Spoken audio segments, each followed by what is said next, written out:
If you like to focus on the positive and steer away from the negative, you're in the right place.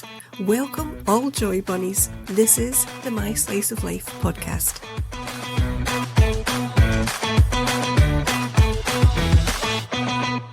Hello and welcome back to the My Slice of Life podcast.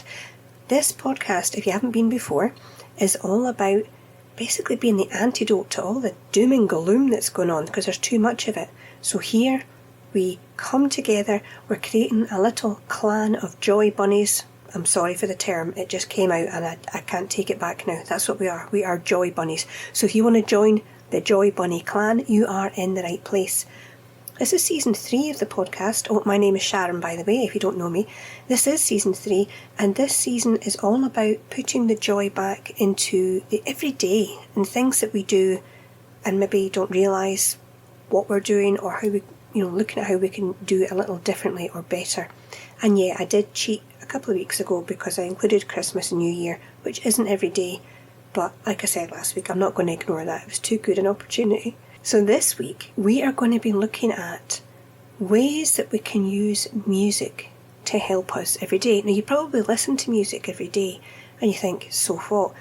But as I was looking it up and, looking into it a bit more and doing a bit of research for you, I was discovering there's a lot of ways we can actually use music that I hadn't really thought that much about. So I thought you might find it interesting as well.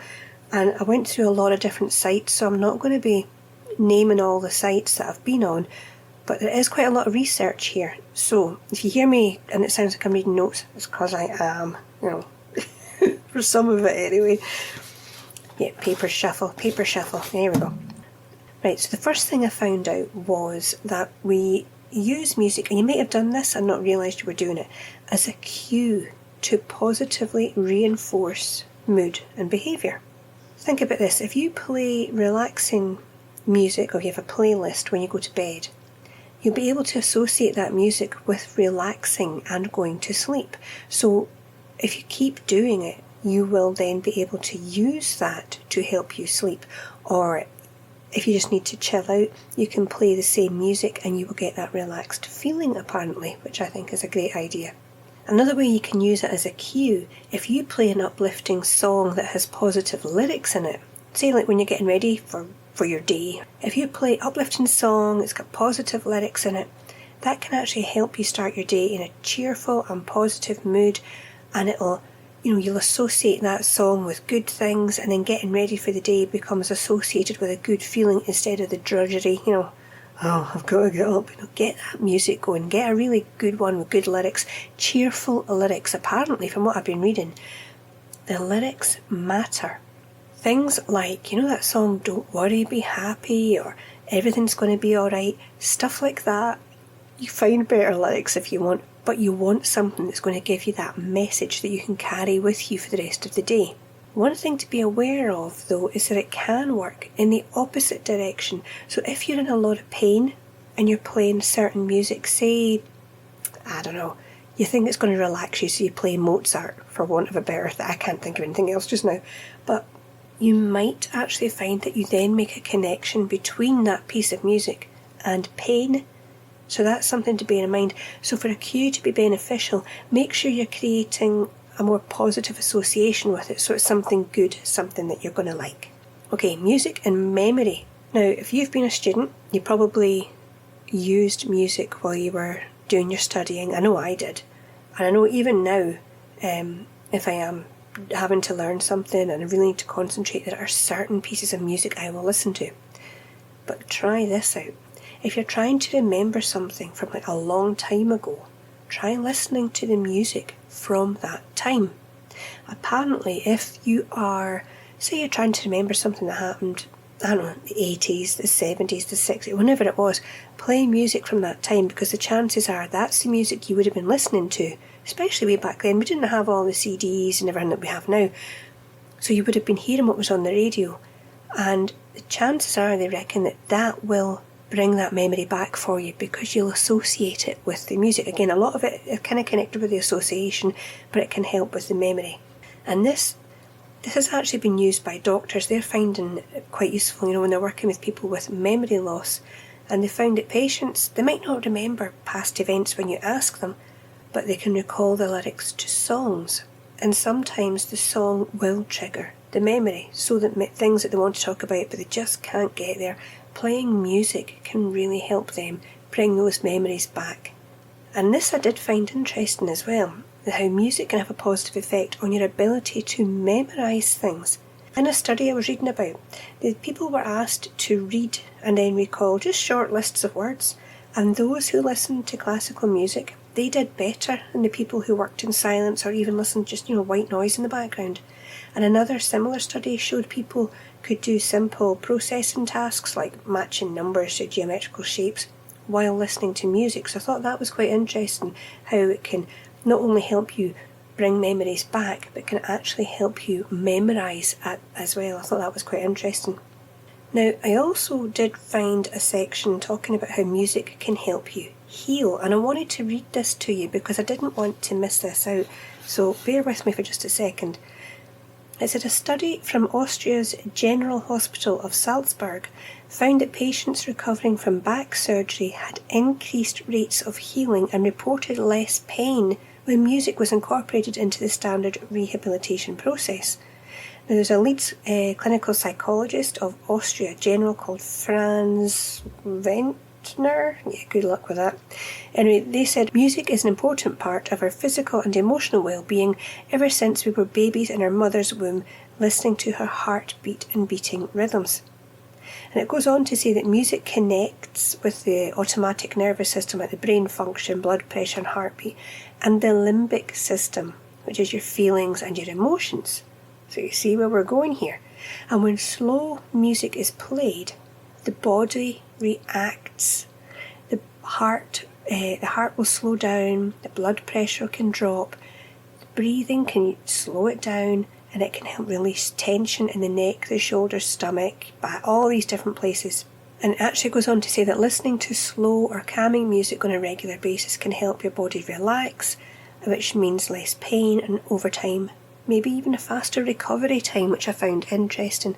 Now, there was a similar study done in, it was Finnish researchers. They did something similar but with stroke patients, and they found that if a stroke patient listened to music, say for a couple of hours a day, their verbal memory and focused attention recovered better, and they had a more positive mood than patients who didn't listen to anything, which I thought was really interesting. Even if the other patients listened to audiobooks, they didn't recover as well as those who just listened to music. And I'll just quote you this little bit. It says, these findings have led to a clinical recommendation for stroke patients everyday music listening during early stroke recovery, which I found absolutely amazing. So they are really pushed on the idea that it helps to heal, which I thought was just mind-blowing. And it's also a bit there about how they can use it to improve people who have Parkinson's disease as well. So maybe hospitals should be looking at using music more as part of rehab and actually helping with not just operations, but things like people who've had strokes, people with Parkinson's. Maybe there's something that we're really, really missing here. So I thought that was interesting. So if you're having pain, this is to apply to us as well. If you're having pain, try music. Relaxing music. Now that will vary, obviously, from person to person. What I find relaxing drives my husband up the wall, and vice versa. So find what works for you. And like I say, try it. If you're ill, you have pain, heal yourself with music. I think that sounds fantastic. I love that. In a similar vein to that, I was again reading more, and it was saying about we can use music to reduce stress and anxiety. And obviously we talked about how it can relax you physically, and researchers have been finding that listening to slow music helps calm your body, the way that what we're just talking about, and so think like the relaxation tapes, but also calms the mind. And researchers at Stanford University, they found that listening to music seems to be able to change brain function to the same extent as medication. So it's like a cheap, easy stress reduction. Why they don't use it more, I don't know. And I really wish people had found this out a long, long time ago. Some of the music that was recommended were things like Celtic music, drums and flutes, sounds of rain, thunder and nature sounds, light jazz, classical, but again, choose what you like. And according to, there's a site called helpguide.org, they suggest that you actually take the sounds of the environment into account. You know, when you're trying to find somewhere to eat or have a meeting and so on, because the noise level and the type of music being played, it matters. They actually I love this, they call it your sonic diet. So think like if you eat loads of junk food, right, you're going to feel pretty crap. But they're saying it's the same with music. And like junk music will also make you feel rubbish. I mean, if you're listening to music that you can't stand, and you know, if you're in a shop and they're playing something that grates on you and you come out really stressed. So they class that as, that would be a poor sonic diet. I love that phrase, sonic diet, never heard it before, love it. So you see, a lot of this seems to be quite connected. You know, obviously the healing stuff is, a lot of that is relating to how it's going to make you feel calmer, and that again is coming in with how it's going to be helping you relax and helping your mind and helping the body. And I'm wondering, is the body healing because you're relaxing the brain? So instead of it having to deal with all these pain signals, maybe it's actually having a chance to deal more with the healing. I don't know. I'm not a scientist, but I find it really interesting. Better sleep. I have used music to help me sleep many, many times. I usually put on a classic music station for 20 minutes. I never hear the whole 20 minutes usually. That works for me. Again, if you're listening to the calming music, you're making that association, that can really help you, so that when you hear that music, your body knows, okay, this is the time to relax, I'm going to go to sleep now, and that positive association is made. I did find information on a study that was done, and they took 94 students, and the age range was 19 to 28, with sleep complaints, and they were brought into a lab. They were split into 3 groups. Now the first group, they listened to classical music at bedtime for 45 minutes for 3 weeks. The second group listened to an audiobook at bedtime for 45 minutes for 3 weeks. And the third group, that was a control group, they didn't have anything. Poor third group. Apparently, the sleep quality and the depressive symptoms in the people who listened to music were significantly improved. And I think that's really a major, major thing. Now I mentioned that part with the depressive symptoms because I want to come on to this area of mood. And there's trusted source researchers, never heard of them, but that's what I found. They found that one of the most common uses of music, they asked a lot of people about it, why do you listen to music? And the most common use was to help people regulate their mood. And they found, there was a study in 2017, found that listening to classical music, now it was combined with jazz or something like that, but it had a positive effect on depression and the symptoms of depression, so music apparently can really help. And if you're thinking, I'm not doing classical music and I can't stand jazz, they also found out that taking part in group percussion session, like drum circles, that has the same sort of effect. So playing the music can have as much effect as listening to it. So if you are struggling with your mood, if it's a bit low, especially this time of year, this seasonal affective disorder, I know they say get a lamp, and that's great, to increase the amount of daylight that your brain is receiving. But from what I've been reading, you can really make a big difference by choosing music that will help you. Now, it's very, very personal. You'll have to find something that works for you. But if you like classical music, if you like what's classed as, relaxing music, go on to Spotify, go on to even YouTube. There's constant 24 hours a day relaxation type of music. So try that if you're finding your mood is a problem. And when I say mood, that can also be if you are wanting to change your mood. So you hear the papers moving. This isn't just about people who are depressed. Now, there was a bit I did read about, and it says, when you put a radio on and you're flicking through the stations, and you go, don't like that, don't like that. Have you ever thought why? And apparently what we're doing, I love this, we're trying to find music that matches our mood. I'd never really thought of it before, but it does make a lot of sense when you think about it. But there is something that music therapists call, yes, it's a thing, called the ISO principle. And say you're in quite a grumpy mood, or you're down, you're quite a low mood, and you want to change that. None of us want to stay in that kind of mood. So they're suggesting that you start off with music that matches your mood. Okay, so it's maybe sad music or quite grumpy sounding kind of music, and then you gradually alter it, right? So you gradually alter it over a period of time. It doesn't actually say how long. I'm just trying to read this. It doesn't say how long. But you gradually alter it to affect the desired mood state. So to give you an example of that, if somebody is trying to prepare their child for bedtime, okay, so you'd start with music that fits the child's mood. So maybe they're, quite a lot of energy, jumping about the place. So you have kind of upbeat playtime sort of music. And then every song after that, you kind of make it a bit slower and a bit slower and a bit slower. So the last song, I personally wouldn't keep it going too long, but the last song is like slow tempo, ready for bed. And that, from what they're saying, that should bring the child from a playful mood all the way down to the ready for the bedtime mood. Wish I had known that 13 years ago. Hey ho, you live and learn, but I can use it for myself now.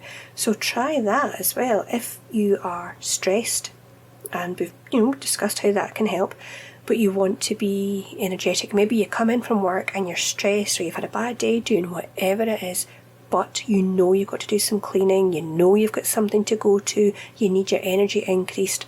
Start off listening to music that you find quite stressful. The next song, make it something a bit nicer, and then start changing it gradually so that you end up with something upbeat and you're dancing around the house, your energy levels have increased, and use music to your benefit. I love this idea. I really hope you do. I love it. Right, what else did I find out about music and how we can use it? The other main thing, I was talking about using music for memory, but they do say it can help you with learning, and some doctors they recommend that you use music to stimulate your brain, because the MRI scans, they've done tests, and the MRI scans showed areas of the brain lighting up when the person was listening to music. Now, I can't find it in my notes, but I'm sure I read that you're better to listen to music, and it kind of makes sense, which doesn't have lyrics. You just, something instrumental that matches your mood or takes you to the mood you want to have, and use that if you're trying to learn something. Now, when I'm doing research for a podcast episode or I am writing blog posts, I have certain music that I go back to time and time and time again. It's a relaxation album that I listen to. I try to remember the name of it. I can't remember. It's not enlightenment it's something else, but it's along those kind of lines. I call it my plinky plonk music. That's what we call it. And if I play it in the kitchen and they come in, and they're warned, do not wreck my zen den. I'm creating an atmosphere for myself to do my work. I like to be calm in the kitchen, and I have to create that atmosphere for myself. So I've been using music. I didn't really understand or think about what I was doing, but apparently that's what I've been doing. So that's why I wanted to bring it to you and see what you thought of it. Do you use music? Could you use it more? That sort of thing. I found it really interesting when I started looking into all the things that it can do for us. The bottom line is just choose something you like. And again, if you are needing to learn, remember something, memorise something, if you're dealing with pain or illness, if you are wanting to change your mood, if you're wanting better sleep, if you want your child to get ready for bed, you can use music for all these situations. And I love that. That brings me joy. I hope it brings you joy. That's the whole point of this. I hope it does. And of course, we cannot leave this topic without pointing out the one thing that everybody probably does. If you exercise in any way, shape or form, what's the thing you do? You use music. And it's not going to be something slow. If you're on that treadmill, you want to get running, you're lifting those weights, you're wanting to get sweaty, That sounds terrible, but you know what I mean. We've been using music for workouts for, I don't know, donkey's years. I wonder why we say donkey's years. Don't know. Anyway, but we use music for that as well. So there you go. Use music, understand where it can help you, use it more, and become a musical little joy bunny. Let me know how you get on. You can get in touch with me through the blog. All the details are below, or leave a comment, preferably on Podbean if you can, please. I don't think I get the other comments through. I still don't know how does the internet work, boy? I don't know. How does the internet work? I put this up and I hope for the best. So I hope you enjoyed this week's episode on using music to help yourself every single day. Don't forget to check out the links below. Like I said, there's the blog, the YouTube channel, there is the Buy Me a Coffee. There's a couple of free downloads on that. There's not much yet. It's kind of new. I'm still working on it. But there are links if you want to do your own podcast. The links are there. You can get your first month with Podbean for free. If you are needing to advertise on Podbean, you can use my link there too, and you'll get $100 free advertising. There you go. It's a win-win, isn't it? Please consider that if you can. So that's it for this week. Thank you very much if you made it this far. Don't forget to like, subscribe, whatever it is you have to do where you're listening to this. Follow the podcast, you know what I mean, and come back next week when we'll be bringing another topic to discuss with you. But until then, you take care of your wee self.